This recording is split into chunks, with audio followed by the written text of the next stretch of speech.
Good enough. You got me outdressed. You're going with the Huh? You're going with the hat look. That's the I'm hat's nice because you know what you look like. Yeah, You know and what I mean? it's got the Pat hat.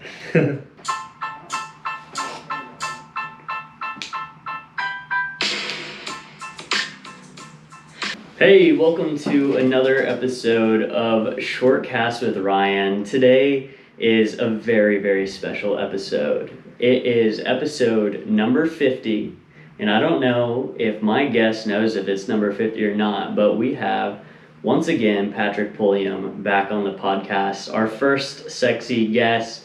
Y'all know him and love him. Episode number 1 with Pat went crazy. And so we are back for episode 50 or more. How's it going, Pat? Good. I'm extremely happy to be here on episode 50. That's crazy. There you go. So is that 50 weeks that in a row? Is not 50 weeks in a row. I've definitely missed some weeks here and there. But my very first podcast episode was released December 21st in 2019. So I recorded podcasts all through 2020.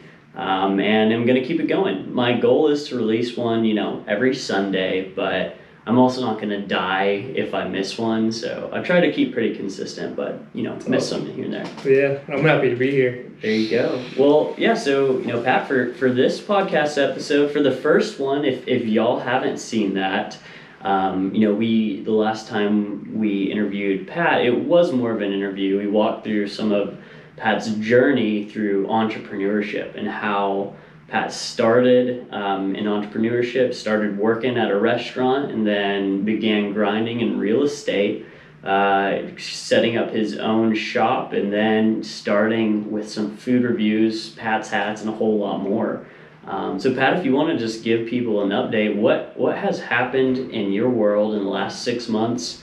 How has this weird quarantine into 2020 treated you, and do you have anything to update people on? Yeah, so lately we've focused a ton on real estate. Obviously, brought on a team member. We started our actual real estate team. Before this, I was a solo agent.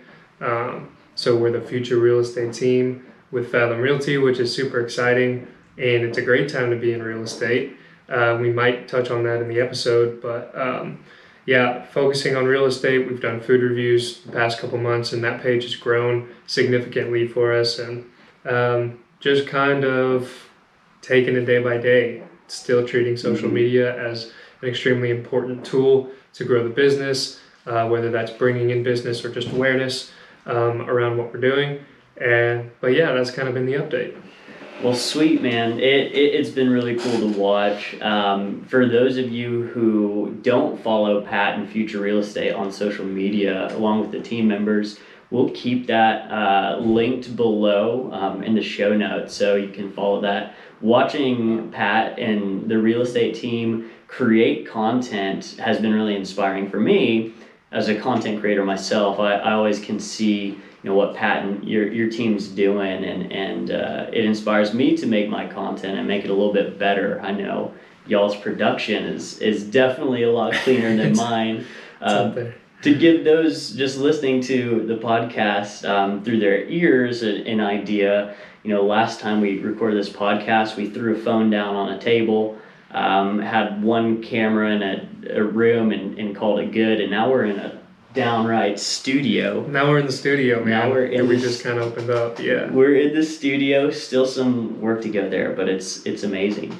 Well, sweet, Pat. I think I wanted to keep this pretty conversational. So we don't have really any goals or objectives, but did want to talk about a little bit about social media. I kind of want to start there. We mentioned that in the past few months. Has there been anything that, one, has worked really well for your social media or content, and two, has there been anything you thought would be really good that, kind of flopped? Yeah.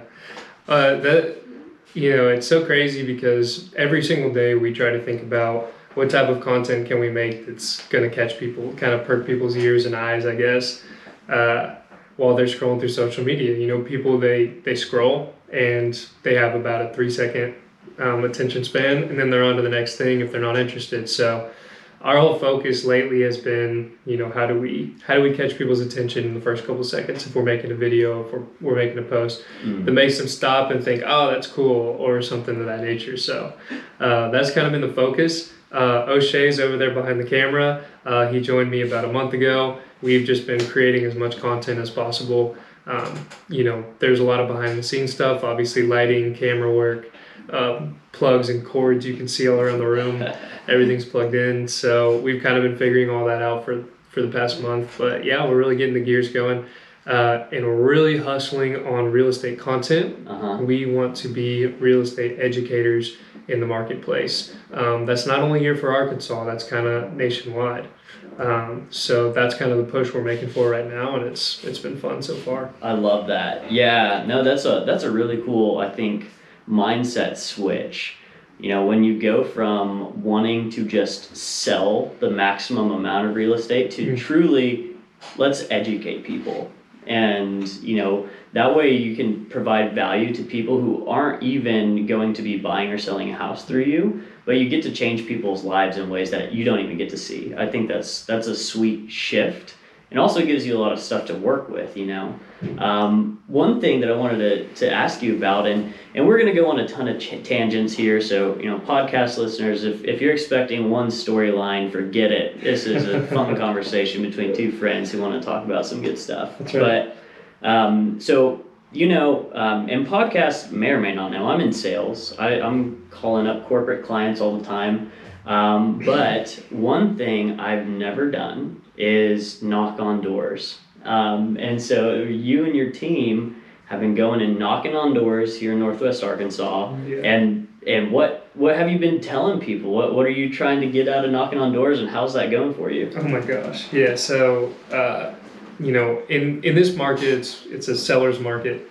And what that means is there's a lot less houses for sale than there are buyers out there looking. So that creates kind of a need in the marketplace for more houses to go on the market. So we've been knocking on doors. We represent buyers who are looking for houses that they really can't find. A house pops up here, it's for sale, it's sold within a couple of days. So really our objective with door knocking is, sure, it's to get our name out there and everything like that, but we're trying to pitch a sale right there on the spot. We're trying to tell them, hey, if you list your house with us right now, it's sold within a couple of days, and we're going to make that happen for you. So obviously there's trials and tribulations that come with that. It's difficult. You get a lot of people that are confused while you're walking up. And the newest thing is the Ring doorbells. The Vivid, the Ring, all the security systems. So people are watching you walk up to their door, and they're seeing your every move. So it's no longer, knock on the door, hey, Mrs. Smith, how are you? Now it's, speaking through the microphone and the Ring doorbell, what do you want? And kind of trying to pitch through that. But we've come across some really solid leads doing it. And I think our objective moving forward is we're going to try to go every single week, one afternoon, and just try to knock on as many doors as possible. That's super cool. That's some hard work right there. Anyone out there listening who's knocked on doors for any part of your income, I mean, that is hard work, and props to you. You'll force yourself to become a good salesman real quick, or a woman. Salesperson, like you're just gonna throw yourself into the fire and have to deal with what comes out the other side. That's really, really cool. It's cool, and what my teammate Heber and I have quickly figured out is, when you are driving up to, you're like, okay, I'm walking up to knock on the first door. There's a little bit of nerves. There's a little bit of, what could happen here. But you got a stack of flyers in your hand and you're ready to go. And but there's something valuable about when you walk up, you knock on the door, and you talk to somebody, the magic that could potentially happen from that. Every conversation you have is potentially another sale for you, or the next opportunity for you. And in our last episode, we talked a ton about just opportunities and seeking that, but just getting your foot in the door with somebody to have a conversation could turn into the next big thing. Yeah. So. Oh, I love that. So I think in the last podcast episode, we talked about the concept, the idea that you never know what's going to be your golden ticket or your winning lottery ticket. I've heard this, rephrased in the past few months, and it's stuck with me a lot. And it's talking about people who, achieve success. And obviously success means something different to every type of person. But generally speaking, if you look at people who are successful, the thing that is like the biggest indicator, I think, is people who are willing to take shots on goal. And whether you basketball or rugby or football or soccer, your willingness to just shoot shots, to take shots on goal. Yeah. Because you're going to miss, and that's part of life. Like, there is no way, no matter how smart, how hard you try, how much research, time, and effort you put in, you're going to be missing shots. And it's not about all of the shots you miss, but it's the amount of shots you take, and inevitably the amount of shots that you make. So taking shots on goal is kind of the new way I like to think of trying different things, doing hard stuff like knocking on doors, or pursuing a new passion. That's kind of how it comes out in my life, because I'm a serial hobbyist, if I were to describe myself as someone. And so shots on goal for me might be, training for a triathlon, or learning to code, trying a podcast. And just the more things you can try, the more shots you can take, you're going to miss a ton, but you're eventually going to make that one or two that are meaningful and make a difference. So I've loved that concept. That's cool. I would add maybe a little twist to that. O'Shea and I were talking about this the other day. There's a difference as well in motion versus action. I don't know if you've heard that. Motion versus action. So motion is, you can wake up, you can go to work, you can go home, go to sleep. You did motions, right? Or you can take action, which is waking up, you're making the call that you said you were going to make, you're shaking the hand that you said you were going to shake, right? You're going out and you're actually taking action and making steps and strides into the place that you want to be. So I kind of relate that taking action is taking the shot, right? Like making that happen versus kind of going through the motions and flowing and just Yeah, no, that's great. And I think, kind of all those concepts too, it kind of comes down to, taking action. I'm trying to think of a different way to reword that. I had on the top of my tongue, but I think it just slipped my mind. So I might have to come back to that. But the idea of you taking actions is like bringing yourself to the world. And I think there's kind of like a key mindset here where lots of people can go through life and are letting things happen to them. Whether that is getting up and just going to the work and seeing what your boss has for you that day, what emails arrive in your inbox, what sales leads come through, your inbox, what DMs, who slides into your DMs, whatever that looks like. I think a lot of us go through life and just let things happen. And some people are really lucky and good things can happen to you. But lots of the times, I think people are waiting for that shining moment to come to them, to leap on it. When in reality, I think that each person kind of has the power to try to manufacture and create their own shining moments through actions, through knocking on doors, through taking shots on goal. So being proactive instead of reactive in life is something that I don't think they really teach in school. I think school, for some reason, is a naturally reactive state. You're waiting for your next homework assignment. You're waiting to learn the next lesson in class. You're not really taught, in order to really get ahead and achieve something amazing, you have to go above and beyond. You have to go forward beyond, what is coming to you. You have to go and seek something. So it's an interesting way to put it. Yeah, that's cool. No, I like the way you put that. Yeah. Door knocking's been funny. I'd say the last thing I want to say about this, but in the real estate world and probably in sales, there's different opinions, right? Go out and door knock. That's kind of one of the fundamentals of the business. Or I never door knock because it never works. You know what I'm saying? You'll hear different people going to say that, and so I've almost taken upon myself to look at it from a different way. Anything works if you put enough effort and energy and skilled thought into it, right? Like you don't want just because you bang your head on the wall doesn't mean all of a sudden something happens, but strategically, if you continue to work hard and do something like door knocking, that there's a result at the end. And so that's kind of what we're chasing or we want to be able to look back and be like, we door knocked 1,000 doors, and now we got so much business rolling our way that it's just insane. So the haters can be quiet. You know what I mean? Yeah, that's awesome and inspiring. So for those of you out there, thinking about knocking on doors, whether you're selling houses or you're selling, wristbands, just go knock on some doors and try. That's right. One thing. So I want to shift the conversation a little bit, and me and you and O'Shea, the rest of the team and people that we've talked to, we're young. I think 25 or less across the board in general, in our 20s anyways. And, for people who are listening, sometimes it sounds, and I'm definitely guilty about this, but talking about things that I do well and successes that I've had, and whether that's through Instagram, the podcast, YouTube, I tend to share about the things that have gone right.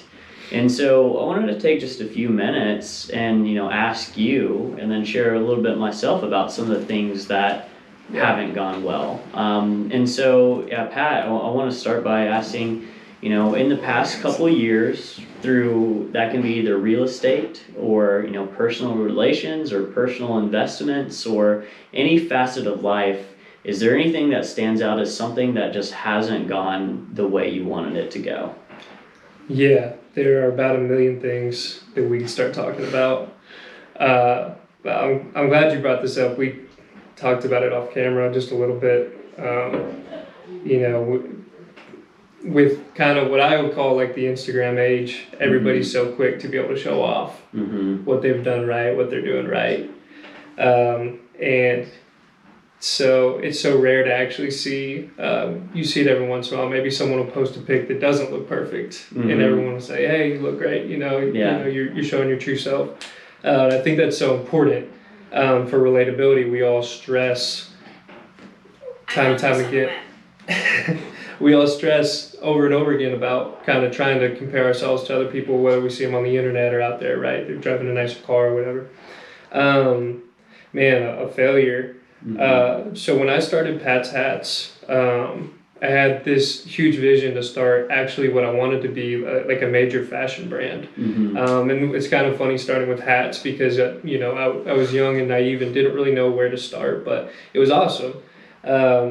But probably the biggest failure that I had was actually being able to turn that small business that I had started into something that would actually produce on a level that would not only pay for me and kind of my day-to-day salary, if you will, but even beyond that, to grow it as a company. There were so many failures that I went through trying to do that, and that's just the start. But it was almost through that, doing Pat's Hats and kind of selling and learning and losing money and making money there and being a little bit disorganized, that I've been able to now take some of those lessons I've learned and flip that around and say, okay, well, if I'm going to start a business, I need to be in a business where I need an idea that's going to work, and I need to be in a business where it's possible to make that happen. And so I think getting into real estate I've done a lot better job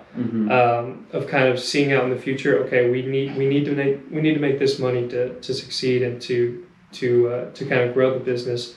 But I tell you, starting the hat business was there were so many lessons in that that really just got me in the door.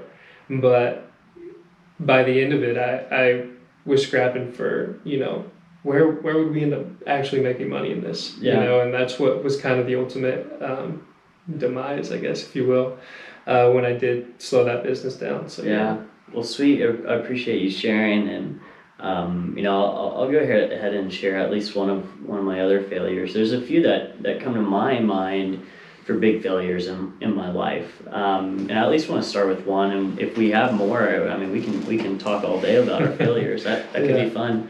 But the biggest failure in my mind was sophomore going into junior year of college. And so I've been really lucky growing up. I've had a blessed childhood. Parents paid for my college. I've been really, really fortunate. But one of the things that I always wanted to do is go into business. And the idea that I had for business and what that looked like was going to work for, one of the Walmarts of the world, one of the, Procter & Gamble's, Kraft Heinz of the world. And so my sophomore going into junior year of college, I was doing well in business school, and it was time for me to start applying for internships. And one internship I applied for was Nestle USA. And so Nestle is, one of the biggest CPG companies. They sell everything from water to frozen pizza. They represent, I think, 20% of the products you see in Walmart or something like that. A huge, amazing company. And so my stepmom, she worked there, and so I started applying. I saw how good she was doing. I was inspired by the work she was doing and wanted to be a part of that. And so an internship opportunity came around, and I applied for it, and I had the first interview, which was just over the phone. It went really, really well, and I got invited to the second round of interviews, which was at the University of Arkansas. And I went, I suited up, I cleaned up my hair, I shaved, I prepared, I researched Nestle, I went in and interviewed and killed it again. And they're like, man, you did awesome. We're going to recommend you for our national, leadership development internship. And so this is a Nestle internship that 4 people a year get accepted to from across the world. And so 4 of these interns are accepted into Nestle to be developed as leaders. And in my mind, what that meant is this internship was going to be the first step of me becoming a vice president or potentially the CEO of Nestle. Dreaming big. I was dreaming big, and that's what I thought. I had that in my mind. I was like, this is the first step to the rest of my life. And man, I even met up with the first people that interviewed me. I met with them at a coffee shop, and I picked their brain, and I talked, hey, what are people looking for? What are the next round of interviews going to be like? What is important to Nestle? And I did so much work and research before the final round of interviews. And for the final round of interviews, they flew me out to one of their headquarters, one of their offices in Cincinnati, Ohio. They paid for the plane ticket. They picked me up in an Escalade, and it involved a networking dinner with some of their executives, which was just wild. I was so out of my element, and had to YouTube how do you pack a suit, how do you pack a tie in a suitcase, because I'd never traveled like that before and didn't want to get wrinkled. But I put all of my eggs in this basket and was so sure that I was going to get it, and I did so much research, and this was what I wanted to do. And then I interviewed, and one of the things, they flew us out there. We were having this networking event with the executives, and there's about 50 other applicants, all kids my age, all from universities around the US, some from Stanford, Yale, Harvard, etc. Some top tier universities and kids. 50 of us applying for 4 positions, and they flew us all out. It was ridiculous. And we had a two-day interviewing event with the networking opportunity. We interviewed the next day, and I interviewed with 3 different people from Nestle.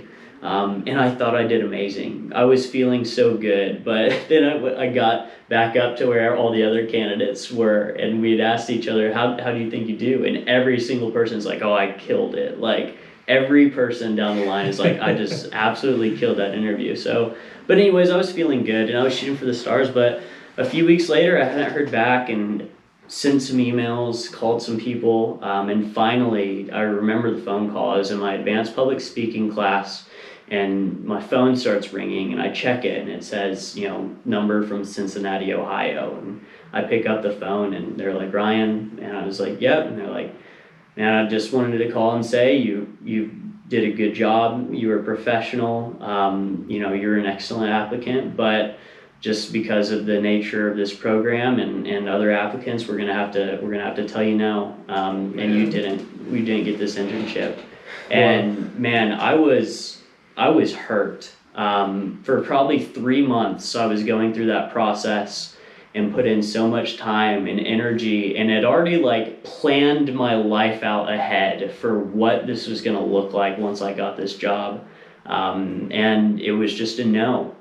It was just a no. And man, it hurt. And so for that afternoon, that few days, I was a wreck. And luckily, I was able to channel that energy into working out. That became a big thing for me during that time period. That helped me channel those emotions. But that was a huge failure for me. And that was a big, just like punch in the jaw. But I look back at that and am thankful. Like that failure, that no, that setback, gave me a gut check. And it told me like, man, you might have a good application, you might have a good resume, but you are not perfect. And there are people better than you. And there are people that are going to outwork you and out hustle you. And you can't be lazy. And so that lit a fire under my ass to go after it. And, first that started in the gym, but then it started with, man, I don't want to work with Nestle anymore. First of all, I felt hurt. I'm still offended by that even. But yeah, it allowed me to look at the world in a little bit of a different way and kind of recover and say that, man, now is not a time to get complacent. We can always be learning, always be pushing ahead. Recovered and ended up working for Field Agent, which I love, and in my life has completely changed directions from what I had imagined, but in a way that I'm so thankful for that failure. But yeah, that's a big one for me. How important do you think it is to fail? Man, I think it's weird to say, but I think it's really important to have some failures in your life. I think the saying is, never waste a good crisis. I think the same can be said, never waste a good failure. Because they're gonna happen. It is inevitable. There are going to be setbacks, there's going to be failures. It will happen to all of us, no matter who you are. And so just know it's gonna happen, and you have to ask, and you explained it really well. You kind of failed with Pat's Hat and growing that to the level you wanted to, but it became more about not, man, why am I failing with Pat's Hat? Like, why can't this work? Man, this is, everything bad's just happening. It became more about, well, what can I learn from this? What can I do in my how can I pivot Pat's Hat, or how can I do something else? And so you have to learn from the failures. I think it's really important. And that's kind of where the winners don't quit mantra kind of comes from. It's like failure shouldn't lead to you being done with what you're doing. It should lead to the next thing that you're trying to do. Yeah. It should teach you the next lesson that you need to learn. So yeah. Yeah. Do you have any other failures that have come to mind? I think about just everyday here and there opportunities and things that kind of fall apart, even just something as simple as running an efficient real estate team and growing an efficient real estate business, and all the details that goes into that. You know what I mean? As simple as when I bring on a new salesman who's going to work with me,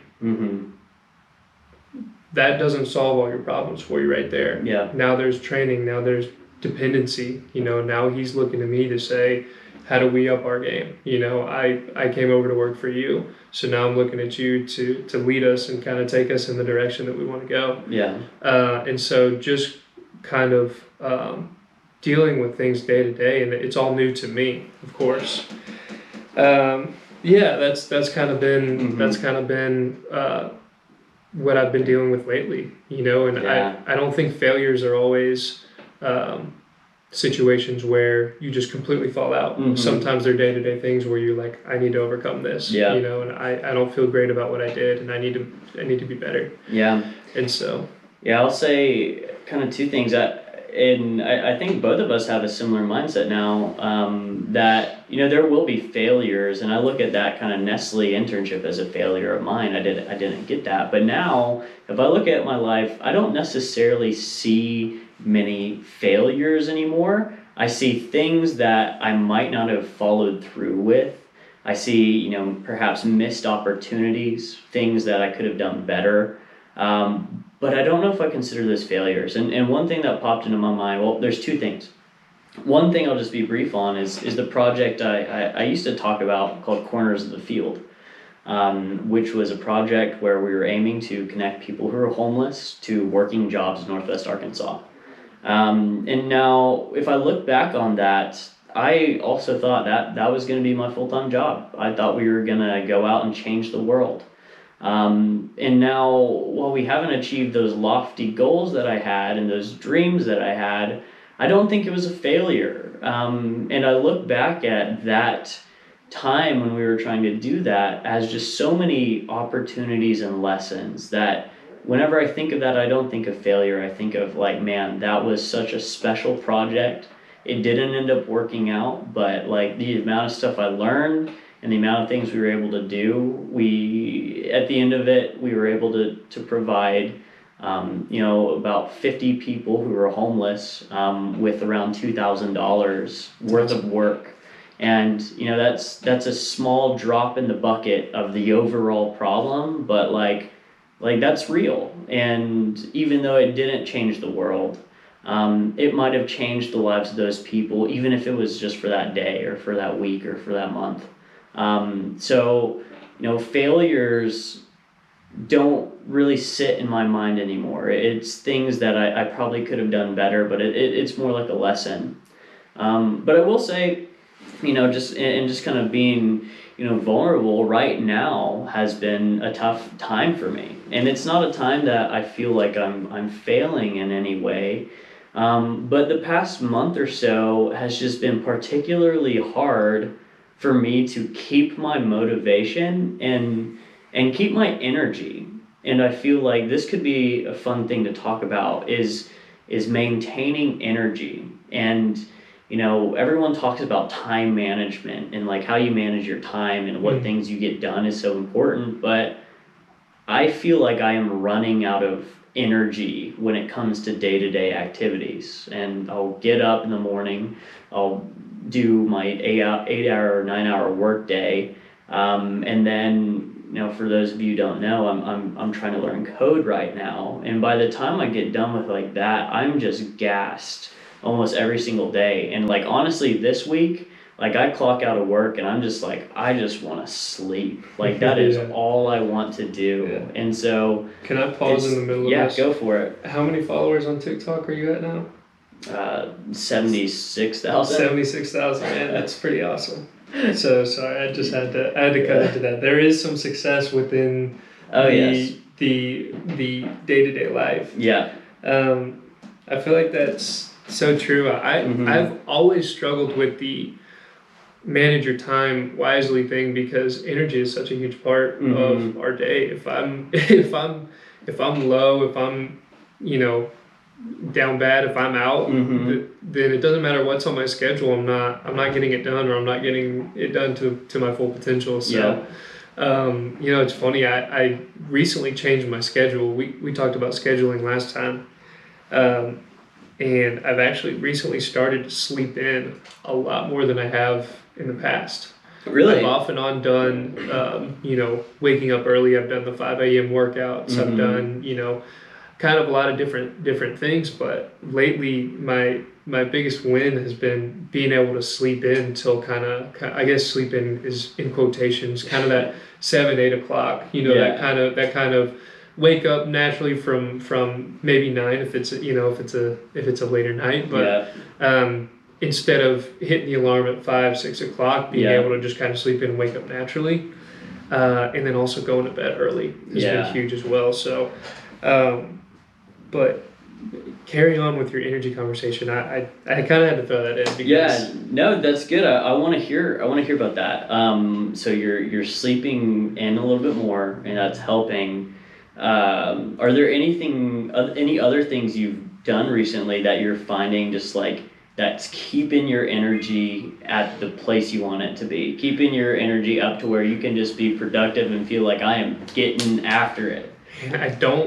I don't know what the secret sauce is. Yeah. And part of me hates that you brought this up just because who really has the answers, Tony Robbins always, I don't know if you watch any Tony Robbins stuff, but he talks about keeping your energy up and always being moving and always, keep your hands above your head. And that's hard to do day to day. That's tough to do. I've dabbled with cold showers to kind of keep me going. I went through a period where I've done that.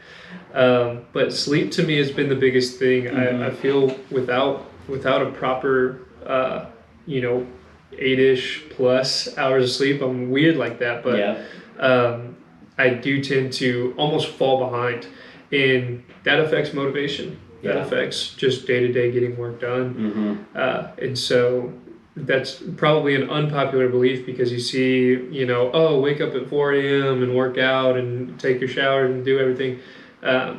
But energy is so important to that equation that sometimes you don't need to do those things and it's actually better for you. Yeah. Oh, I'm completely with you, and used to be the same way. Like if I used to have a homework assignment or something, I was the type of person, it would be like 10, 11 p.m. and I'd have like homework or something to do and I'd be tired and I'd be like, all right, I'm just gonna, drink a coffee, go grab a Red Bull and a bag of Doritos and just crank through this thing and finish it tonight.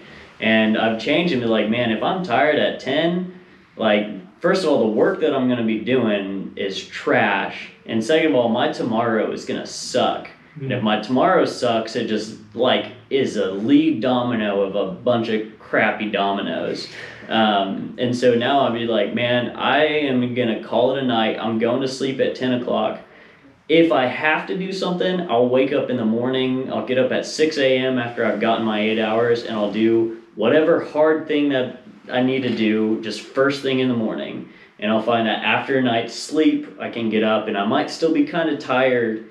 But if I get up, have a coffee, eat some breakfast, take a shower, then I can sit down and get some quality work done. And I don't just like grind through the night anymore. Like you, I'm loving sleep. One thing that I want to mention, is some stuff that I've done to maintain energy. I think working out really is important. Finding the right workouts and something that I've actually been doing with Emily recently is yoga. And I've got an Apple Watch. I got an Apple Watch around Christmas time. Actually is really cool. Looks great, by the way. I've been trying to close my rings, and the past week I have not done it. The past week I've been a stump on a log, a bug on a lump, or whatever that saying goes. But yoga is something that I've been able to incorporate into my day on those days that I'm just not feeling it. I'm not feeling like I can go and like lift heavy at the gym. I don't have the energy to run. There's always seems to be enough energy to pull out a yoga mat and at least do some stretching, maybe a little bit of like core work. And that seems to be a really good way to like build up some energy and some movement, some exercise. So that's been really helpful for me recently. So yoga, exercise. Yoga, exercise. Another thing, and this is, meta concept here. For those of you who are listening to this and being like, I've tried exercise, it doesn't work. I've tried sleep. I like to, wake up at 4 a.m. or I just don't need that much sleep.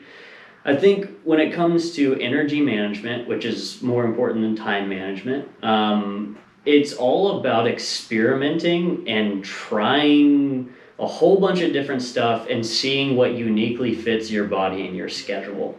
And that's going to look so different to everybody. Like for me, I found that intermittent fasting was a game changer. And during the beginning of quarantine, I went through a phase of doing different diets. I tried being a vegetarian, I tried intermittent fasting, I tried a whole bunch of stuff, but I found that like I would track my energy levels on 1 through 10, and whenever I would do intermittent fasting, I would say that almost every day I was in the state that I call humming. And there's this like state that I get into that I just call humming, and it's like I am 10 out of 10 talking 100 miles per minute, just almost like shaking with energy and just like so amped up. And that was happening whenever I was intermittent fasting. It was kind of wild. So, but it doesn't work for everyone. I've talked to a handful of people who have committed to doing that, and they get really tired on it. So I think it's just try things out, see what sticks. I've experienced probably both with fasting. Haven't tracked my results, so kind of dangerous talking about this, but I've found that at times I've had tons of energy and been able to get a lot done. Food is almost a distraction when you're fasting. You know what I'm saying? You're like, I don't want it. I need to go. Yeah. But then the other where you kind of reach the end of that and you're like, okay, I actually do need food to survive. Like that's part of it. I like that. I think I like what you said about yoga. Gentle exercise. Stretching is extremely important, but just general exercise.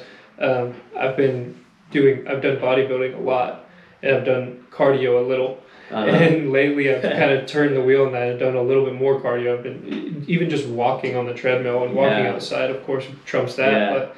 But just kind of being able to find a consistency in walking, getting your breath in, and kind of getting your heart rate up. Simple things like that help a ton. It's so much more important to do a little bit of exercise consistently than exercise inconsistently and go all out. So if you're someone that's like lifts super hard 2 days a week, you'll have, I don't know. This is where you have to experiment. For me, I'll say, I find so much more benefit from like 15 minutes of, lighter exercise a day than like 2 hours of hard exercise like once or twice a week. And that's just like for me. So experiment, find what works for your body, listen to your body, people. Don't listen to anyone else. Just try Dwayne The Rock stuff. Johnson would disagree. You know what I mean? Yeah. But yeah. That's a good point too. There's no secret to kind of doing things right. You have to test out your own boundaries and everything like that. Okay, so complete change of topics. This just popped in my head. You might not have an answer. If not, I've got one or two maybe. But the other day I was thinking about whenever I was in school, growing up in school, elementary, middle school, high school age, and I was thinking of how frustrated I was that they didn't teach so much stuff that seems so important in life. It feels like I didn't get taught while I was in school.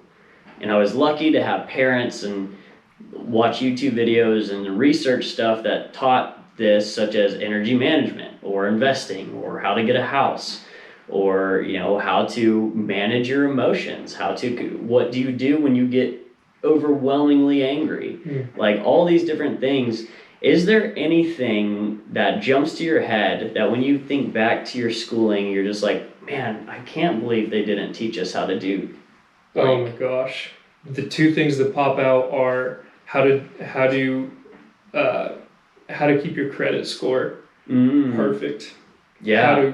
How to get loans, credit, right? Yeah. Debts, and then how to manage those properly, and the importance of those down the line. Right. And then the second thing would probably be dealing with taxes. Yeah. You know what I'm saying? So debts and taxes. Yeah, which are which, you know, you think about young kids or even high schoolers being completely bored out of their minds, but if you could even pull one thing from that class and remember it, I think that'd be crazy. You know, being in real estate, we deal with people and their credit. It takes a solid credit score to be able to buy a house. 620, by the way, for those of you listening that are interested. But that's kind of the bottom line. But just had to pitch there.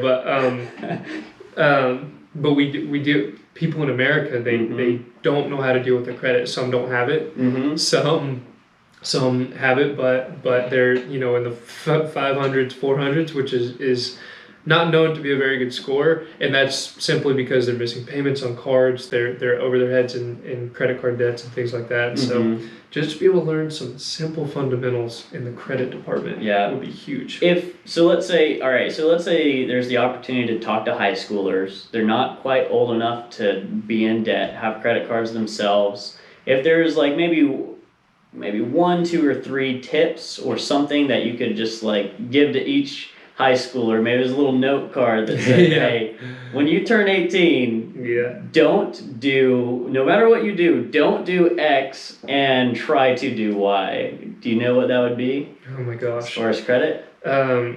Never use your credit as if it's free money, because you're always going to end up over your head in debts, whether that's, you know, $1,000 or $40,000. You know, but utilize your credits, your credit cards for just necessity purchases, paying for gas, paying for food at the store, and then being able to have the means to pay those off on a month-to-month basis. I am fortunate enough to not have a ton of debt in my life. You know, I've got kind of the basic, you know, personal loan and car loan and things of that nature. But without, you know, training from my frugal dad, I potentially could be in a lot worse of a position with credit cards, because, hey, there's always the new PS5, you know, there's always the next iPhone that are so enticing to go out and buy, but you have to have that discipline. Yeah. You know? That's awesome. No, I think that's an exceptional lesson. And yeah, I think, you know, I was lucky to have, you know, parents that helped teach me that, but I didn't hear those lessons while I was in school, which is a shame. I had a finance teacher in college who, I can't really remember much of his class, but he drove home this point, and I remember it because he meant to drive it in, and it's so clear. But he said, if you remember any one thing from this class, remember that those who save their money before they spend will end up managing those who spend their money before they save. And that is like the thing to know about life. And he's like, if you save your money before you spend it, you will end up leading the people who spend their money before they save it. That's awesome. And so I haven't seen that come to fruition, but like I remember that, and like every time I like get a paycheck and I'm like, that Xbox, that pair of pants, that's looking pretty good. I remember those words. I'm like, all right, let's throw it in the bank account and let's see if I actually do want those things. So that stuck home for me. But that's awesome. Yeah, some credit advice, some simple, I think, finance tips in high school. Nothing crazy. Not how to, you know, create a portfolio, but like hit level 1 stuff. I think that'd be super important. Yeah, one thing that I was thinking about, and this is a complex topic that's, you know, due for its own conversation, but I'll mention it here because I've been thinking about it, is I feel like school didn't really teach me how to learn. And like, I think learning how to learn is like the most fundamental skill for success. And I think back to school, and you know, we have these tests, standardized tests, we have these curriculums, and in all of the cases, it's, you know, the school like saying, here's what you need to know, and like here is the information. So it's just like giving you all this information, collecting all this information, saying this is it, this is all you need to know. But I feel like I don't remember at any point like learning through school, like how to go and like learn something. And it's like, I don't know. I don't know what that looks like, but learning how to learn, I think that needs to be hammered down. How to go and get information, how to analyze just a complex problem and figure out the steps it takes to learn about it and then go and solve that complicated stuff. But So with like, bare bones thinking, the best way to learn is to do. So right there, schools are not doing that because they're giving you the information, like you said that. But then even beyond complex problems, how do I go about the steps of figuring something out? That is fascinating. Yeah. I was never a fan of school. No, I was not either. Even in college, oh my gosh, I was a pain in teachers' butts. I was like that student who would like be kind of I was a class clown and growing up in younger school, but then whenever it was in college time, I was that kid who, didn't say that much, and then every once in a while would just kind of like challenge the teacher and get into like a little debate. Oh, you're that guy. Not like hard or aggressive or like mean, but like sometimes I got a little kick out of being that kid who threw a challenge. But yeah, I've kind of stepped away from that. But I am, so for those who know Enneagram types, I am a 7 wing 8. So challenger is part of my build.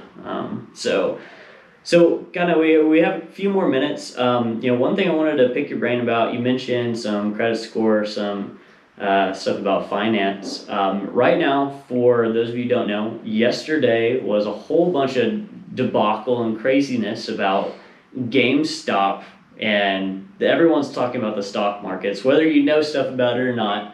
Everyone's talking about it. But I just wanted to see what you thought about investing. What do you, from your shoes, you're definitely a real estate agent, you have a real estate firm. What are your thoughts about investing? How would you recommend someone who is kind of college-ish age, who might have a few extra dollars or about to graduate, about to start their first kind of job? How would you, talk to someone or recommend like thinking about investing? And that can be, whether that's stock markets, whether that's just saving cash, whether that's saving for a first home. How do you think about investing for yourself? And then, how might you recommend someone our age think about investing for themselves too? I'm definitely biased in this because I'm in real estate, but just seeing what's happened with GameStop, and then kind of combating that with what's happened with Robinhood. You can kind of dive into that if you want, but I'm a huge fan of real property, which is real estate, which is something tangible that you can own. Investing in real estate is buying property and holding on to it. There are different types of ways you can invest. You can buy a house and pay down the mortgage, and that's considered an investment. Even beyond that, you can rent your house out to tenants who pay your mortgage down for you, and that's another form of investment. And then you can get into things like duplexes and apartment complexes where you're actually managing multiple doors, they call it, for cash flow.